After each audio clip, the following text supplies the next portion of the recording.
Heat wave. अभी Australia के south इस एरिया में ये कयास लगाए जा रहे हैं कि वहाँ जो टेम्परेचर है वो इंक्रीज, और उसके पीछे जो लॉजिक दिया जा रहा है वो ये कहा जा रहा है कि उसके पीछे हीट वेव का कौन, किस वजह से टॉपिक चर्चा में है और ये हमारे लिए यूजफुल होने वाला है, क्योंकि टॉपिक जो होते हैं वो सर्कुलर मोशन में रहते हैं, मतलब अभी है चले फिर कुछ दिनों तक ये चलते रहेंगे। अगर हमने एक बार कॉन्सेप्चुअल क्लियरिटी ले ली तो देन हम इसके साथ वैल्यू एडिशंस करते चले जाएंगे।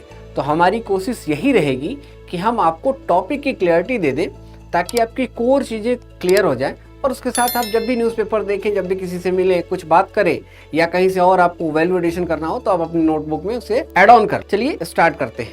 मैंने आपको बताया कि हीट वेव का जो कॉन्सेप्ट है वो किस तरीके से जो हीट है उसको इंक्रीज करने का मेनली क्या करता है कि वो टेम्परेचर इंक्रीज करता है। अब किसी भी एरिया का अगर टेम्परेचर इंक्रीज हो तो वेदर चेंजेस होंगे, वेदर चेंजेस होंगे तो उसके एग्रीकल्चर इम्पैक्ट होंगे, एग्रीकल्चर इम्पैक्ट होने के साथ साथ उसके फॉरेस्ट के ऊपर इम्पैक्ट होगा, इन्वायरमेंटल इम्पैक्ट होगा।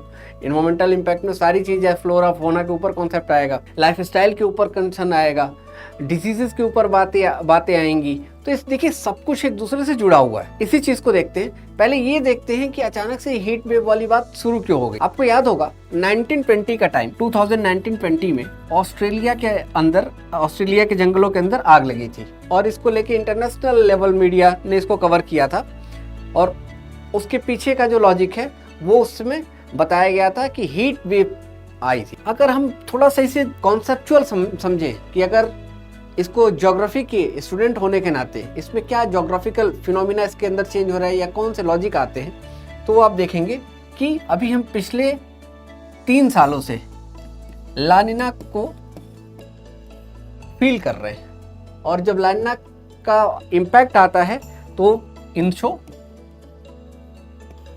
और मेनली क्या है कि इसकी वजह से आपको मोर रेन आपको मिलेगी। इसका इम्पैक्ट आपको साउथ वेस्टर्न मानसून इंडिया में भी आपको देखने को मिला। लेकिन ये इसके साथ एक चीज और है कि इसको ट्रिपल डिप भी बोला जाता है, ट्रिपल डिप इफेक्ट भी बोला जाता है, क्योंकि 3 साल कंटिन्यू कंसेक्यूटिव ईयर्स में ये चीजें निकली हैं। इस वजह से वेदर के अंदर हमें एक कोहेरेंस मेंटेन होता दिख रहा है। अब अगर देखिए कि लानिना का जो अपोजिट है अल नीनो,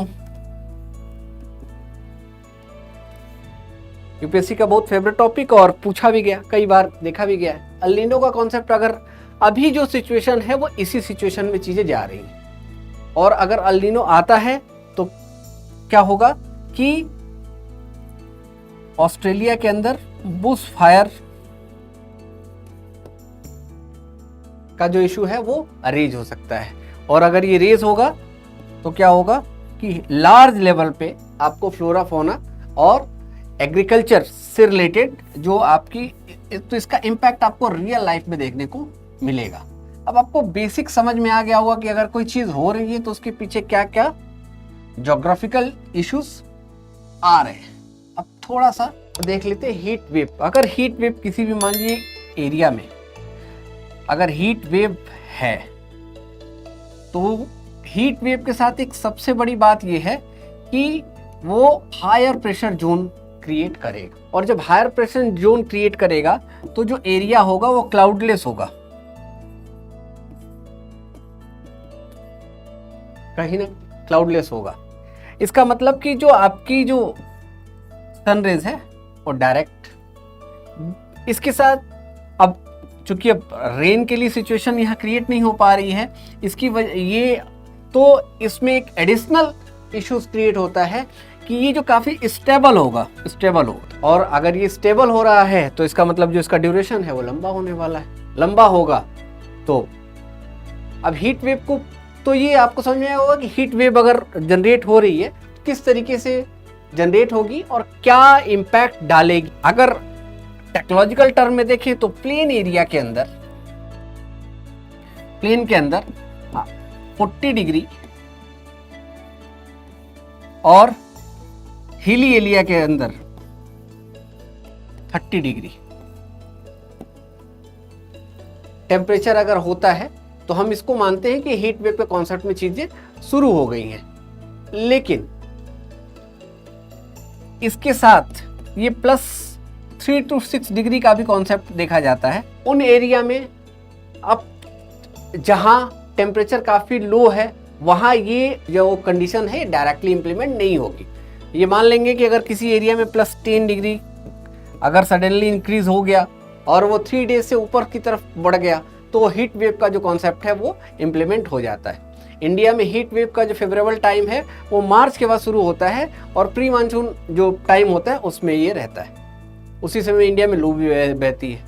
तो आपको क्लियर हुआ होगा किस तरीके से हीट वेव का जो कंसर्न है वो यहाँ अरेज हो रहा है। अब देखिए कि हीट वेव आपको तो ये दिख गया कि भाई हीट वेव बनती कैसे है, चल कैसे रही है, क्या क्या चीज़ें हैं। अगर ऑस्ट्रेलिया के अंदर ये इशू क्रिएट हो रहा है तो उसके अंदर क्या क्या चीज़ें अब देखिए वर्ल्ड ऑर्डर पे ना कई फिनोमिना एक साथ काम कर रहे हैं। फूड क्राइसिस देखने को मिलेगा। क्यों रीजन देखिए, मेनली जो वीट है ना, तो सबसे ज्यादा वीट का प्रोडक्शन कहाँ है? यूक्रेन, मेनली यूक्रेन और रसिया के पास। ठीक है, ये ऑलरेडी वॉर की सिचुएशन में है। इसके बाद ऑस्ट्रेलिया, और ऑस्ट्रेलिया के अंदर अगर हीट वेव आ रही है तो जो एग्रीकल्चर प्रोडक्शन है मींस वीट है, इसका जो प्रोडक्शन है वो डिक्लाइन होगा।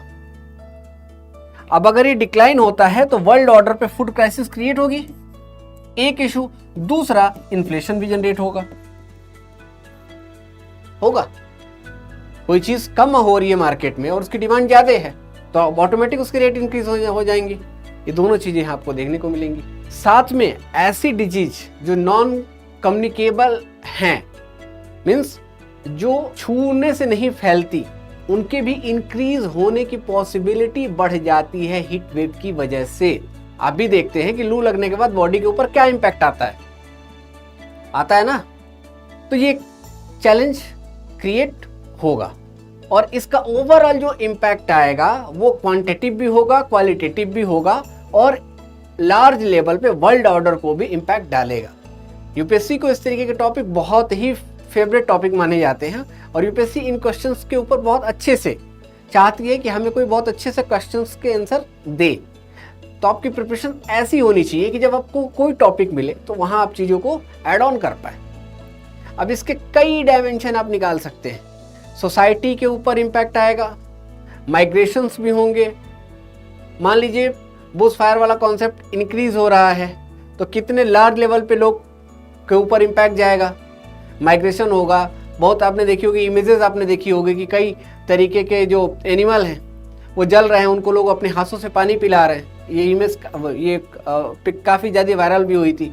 कई तरीके की स्पीसीज जो हैं वो ख़त्म हो जाती हैं जो नेचुरली, क्योंकि वो नेचुरली आती हैं, उनके साथ वो चैलेंज रहेगा।